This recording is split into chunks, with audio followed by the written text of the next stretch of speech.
Joining us now here on set is the president of the Rockefeller Foundation, Raj Shah.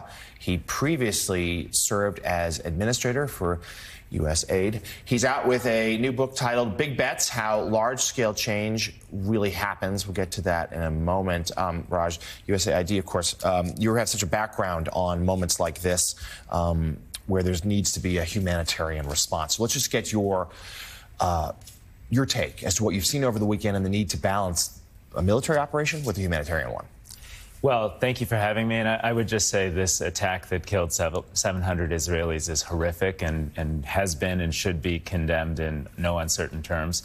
You know, when America is at its best projecting our power abroad, we use all elements of American diplomacy, defense, and our development and humanitarian platforms like the U.S. Agency for International Development and the UN system that we support to do that.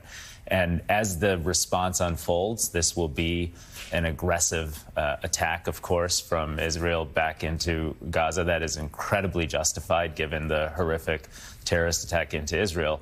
But more than a quarter of the population in the Gaza Strip was already receiving humanitarian aid, and it'll be very important to maintain humanitarian aid visibility, support, and engagement throughout the region, and to track what's going to happen for food insecurity, water access, not just in the Gaza Strip, but around the region, because that's a key part of maintaining stability and ensuring that the region stays together.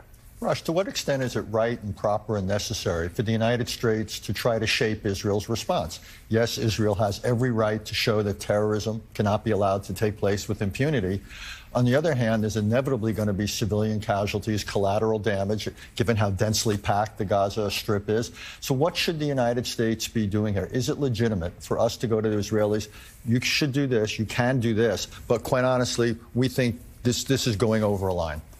You know, I think it's very hard to set red lines on the front end of this. I think you have to have everyone at the table together, and they have to manage what the immediate priorities are.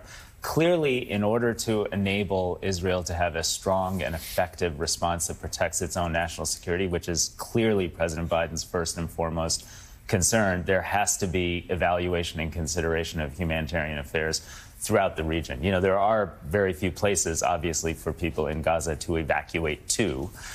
You mentioned the dense population, and this has been a playbook that's played out 5-6 times over the last 15 years. So the UN partners like the World Food Program and others, partners like Mercy Corps that are on the ground, they know how to provide support in even difficult circumstances. I'm sure as the military plans are taking hold, it is in Israel's interest to make sure that you don't have a widespread, huge humanitarian catastrophe that starts to sway public opinion around the world in a different way. That's in Israel's interest, and right now we should be standing with Israel's interest fully. And Raj, of course, your new book picks up a new timeliness because of all that's happening. Big Bets, How Large-Scale Change Really Happens. Tell us about it. Well, I wrote this book because I had a chance to work with so many great leaders like Richard and others that have been parts of efforts to really take a long-term view to reshaping our global environment. The Bill and Melinda Gates team, Bill and Melinda themselves, over 20 years, launched a big effort to bring immunizations to children around the world. I think that's reached more than 1 billion kids and saved 16 million lives. When I served in the Obama administration, we launched efforts to fight hunger, respond to the Haiti earthquake, respond to the Ebola pandemic, and I draw lessons from that because in my mind and in my experience, if we invest in these types of efforts, which we do, you know, at a very small total share of GDP and a total share of federal government efforts, and if they can be driven to success, we create an underlying peace and stability around the world based on prosperity, on dignity, and on hope. And I think more people should be part of that fight.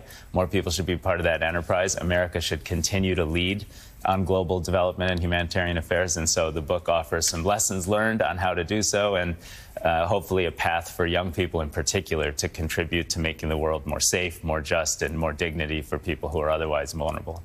An important work out tomorrow. The new book titled Big Bets, How Large-Scale Change Really Happens. The president of the Rockefeller Foundation, Raj Shah, thank you for joining us this morning. Thank you.